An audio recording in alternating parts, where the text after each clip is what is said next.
So, Andy, metaphors of movement. You know, we hear about metaphors both in NLP, in hypnosis, in therapy in general. Everybody talks about metaphors. Everybody kind of have an idea what metaphors are. But you took this to a whole new level. And I have to say that, you know, the title, the name, Metaphors of Movement, doesn't give too much away of what is behind the name. So why don't you enlighten us? All right. So I've got to begin with, I have regrets. One of the regrets is the name, because the moment I start talking, so what do I do? What is this? I do metaphors. Immediately, the word metaphors conjures up, as you say, it conjures up all sorts of different things for different people. The NLPers will go, yeah, I know about metaphors. The Ericksonian people, yeah, I know about metaphors. Oh, I know about isomorphic, polymorphic, anthropomorphic, all the other morphic metaphors. The clean language people will go, that we know about metaphors. The hero's journey people go, everyone knows about metaphors, but they're all talking about very, very different things. Yeah. Now, what I came up with was I was paying attention to natural metaphors that people have by which they communicate, but they don't communicate metaphorically. People communicate idiomatically. So they'll say things like, I'm facing an uphill struggle. I'm stuck. I'm not making any forward progress. I'm haunted by my past. They come up with all sorts of stuff where they're not actually giving you a full metaphor. So essentially, some people are going to be trapped inside something like a building or a box or a cave or a hole. These are container metaphors. Some people are going to be trying to move forward, but there's things that get in their way. These are obstruction metaphors. Some people are held back by things. These are restraint metaphors, and on and on. So there's lots of metaphorical groupings, which we call the taxonomies. And what I have derived is each of those taxonomical groupings have meaning. So a container metaphor has a very specific meaning in terms of what that represents. And then you have the form the container takes, which allows us now to take that meaning and filter it through the qualities of that container using idiomatic communication to derive what the experience actually is. So imagine we've got, say, a number of business metaphors that this is one of the things we cover in level 2. So business as a building.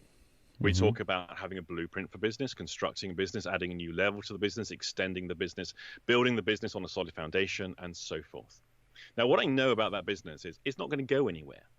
This business is built to last, and it will be built to last throughout changes within the economic climate. So we have the climatic conditions in which the business exists. Now, if you're a risk manager for a company, and that business owner comes to your company to say, I would like to borrow 20,000 euros. And you say, what do you want the 20,000 euros for? And the person says, well, I need it to prop up my business. Prop up, okay. Now, because they want this 20,000 euros as a prop for their business to prop it up, that should now change the picture you have of that person's construction. Now that, and you can start to derive a whole bunch of stuff there. What's wrong with this building? What's wrong with this business? It's clearly falling down and clearly hasn't maintained its structure very well.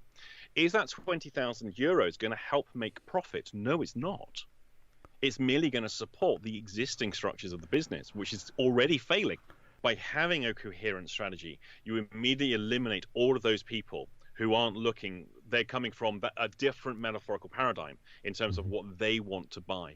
You see, people aren't coming to a coach or therapist or a marketer for the solution to their problem. That's not what people are looking for. They're looking to ratify the solution they think they've already got and the need. So some people, for example, they're looking for a breakthrough. They want to break through their problems. Now, a breakthrough implies there's an obstacle in the way to be broken through. Yeah. Now, somebody who wants a breakthrough, whether or not their problem actually is structured as an obstacle.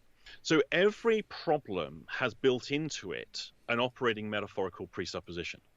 Every therapy has an operating therapeutic presupposition from a metaphorical presupposition. Yeah. And so people are drawn to the one that matches the one that they have. The person who goes on that is now the one who goes, oh my goodness, that changed my life. And now they become the advocate because it works so well for them, it's going to work for everybody. It won't. We have to stylize the interventions that we use to match the operating metaphor that the client possesses. Yeah. And that's where my work is different to every other work on the market, apart from the top tier first generation NLPers. Because that's exactly what they were doing with their modeling work. They were basically going, okay, so we can't do a one size fits all. We've got to model out the structure of the problem and design an intervention to the structure of the problem. Wasn't that absolutely fantastic? I'm sure that you found a lot of information in this very short video you just saw, maybe like 4 or 5, 6 minutes, however long it was. But that is not all. You can have access to the entire presentation of this amazing speaker, plus 40 more other presentations and speakers, and you can have access for life. You can have access to the video recording, to the audio recording, to the swipe files, to the transcripts, to all of the bonuses and the special gifts that all of the speakers and presenters and also the organizers are offering in the Premium Pass package. So if you like this, if you want more, make sure to sign up below for the Premium Pass and have lifetime access to everything. I'm sure it'll be one of the best investments you've ever made in your life, in yourself, in your practice, in your health, and also with working with clients. So go ahead, click on the button below, sign up for the Premium Pass, and we'll see you